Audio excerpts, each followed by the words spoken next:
नमस्कार, मी doctor Reshma Rajbhoi, gynaecologist आणि IVF consultant, Satara. सर्वांना नवरात्री उत्सवाच्या हार्दिक हार्दिक शुभेच्छा. आजचा रंग आहे पांढरा. पहिला दिवस आहे नवरात्रीचा. आज आपण बोलूया पांढऱ्या रंगाचं महत्व, पण आरोग्याच्या दृष्टीने. White colour which signifies purity, truth, honesty, peace, silence, knowledge and wisdom. तर मग आरोग्याच्या दृष्टीने पांढरा रंग काय सिग्निफिकंट आहे आणि का महत्व दर्शवतो? White ribbon signifies safe motherhood awareness, postpartum depression awareness, osteoporosis prevention awareness and lung cancer awareness. सुरक्षित मातृत्व जे आहे की ज्याला आपण सेफ मदरहुड असं म्हणतो, त्याबद्दल बोलायचं झालं तर भारतामध्ये माता मृत्यू दर जो सध्याला आपण जर बघितला तो साधारणपणे 1 लाख स्त्रियांच्या मागे 1 लाख मातांच्या मागे 90 असा आहे. पूर्वी तो खूप होता, आता तो खूप कमी आलाय, पण अजूनही तो आपल्याला अजून कमी आणायचा आहे. तर मग त्यासाठी काय केलं गेलं पाहिजे?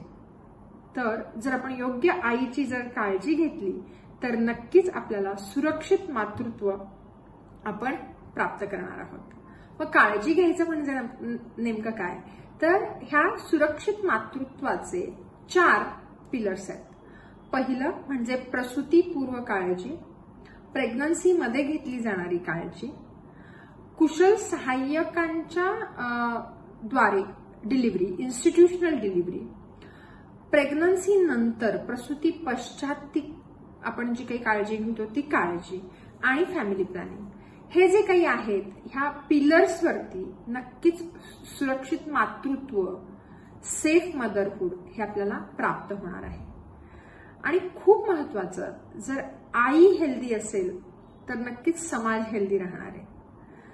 म्हणून प्रेग्नन्सीमध्ये योग्य आहाराचं नियोजन, व्यायाम, कॅल्शियम आयर्न सप्लिमेंटेशन. मी बऱ्याचदा बघते की टॅबलेट्स लिहून दिल्या जातात पण त्या पोटामध्ये घेतल्या जात नाही. इन्स्टिट्यूशनल डिलिव्हरीज, क्लीन डिलिव्हरीज, योग्य मार्गदर्शन घेऊन तज्ज्ञांकडून डिलिव्हरी होणं.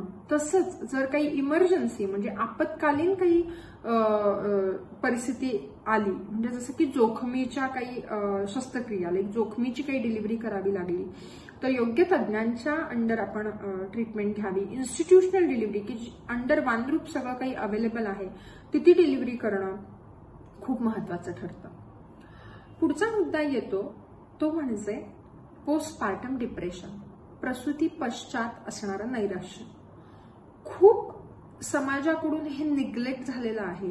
आई म्हणून प्रूव्ह करताना येणाऱ्या काही ज्या समस्या आहेत त्याला सामोरं जाताना आपण समाज म्हणून त्या आईला प्रोत्साहन देणं, तिला सपोर्ट करणं खूप महत्वाचं ठरतं. आणि पोस्टपार्टम डिप्रेशनकडे आपण अजिबात दुर्लक्ष करून चालणार नाहीये. त्याचा एक वेगळा व्हिडिओ आपण बनवलेला आहे, तो तुम्ही नक्की बघा. तिसरा एक व्हाईट सिग्निफिकन्स रंग आपण सेलिब्रेट करतो हेल्थशी रिलेटेड, म्हणजे ऑस्टिओपोरोसिस प्रिव्हेन्शन, हाडांची ठिसूळता. का हाडांमध्ये ठिसूळता येते? तर जसं वय वाढत जातं तसं पुनर्बांधणी म्हणजे हाडांची जी नवीन तयार होण्याची जी प्रक्रिया आहे ती कमी पडते आणि झीज जास्त होते. ह्याच्यामध्ये जो इम्बॅलन्स असतो आणि त्याच्यामुळे हाडांची घनता जी आहे, डेन्सिटी जी आहे ती कमी होते. दुसरा खूप महत्वाचा मुद्दा कॅल्शियम आणि व्हिटॅमिन डी ची कमतरता. तसंच जीवनशैली, धूम्रपान, मद्यपान ह्याही गोष्टी हाडांची ठिसूळ होण्यासाठी त्या कारणीभूत आहेत. काही मेडिकेशन्स असतील जसं की स्टिरॉइड्स, त्याच्या सेवनाने सुद्धा हाडांमध्ये ठिसूळता येते.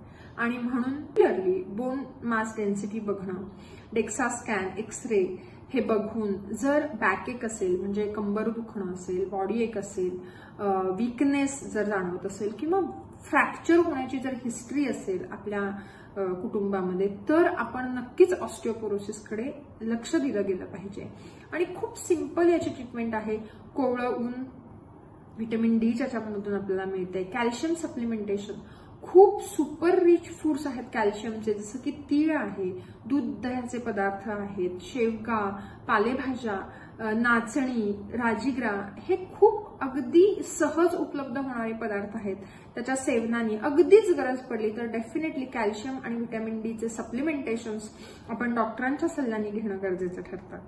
आणि खूप महत्वाचा, व्हाईट अजून एक गोष्टीला सिग्निफाय करतो, लंग कॅन्सर अवेअरनेस, फुफ्फुसाचा कर्करोग. सो ट्राय की ते अवेअर करा लोकांना. Quit smoking, pledge to quit smoking. धन्यवाद.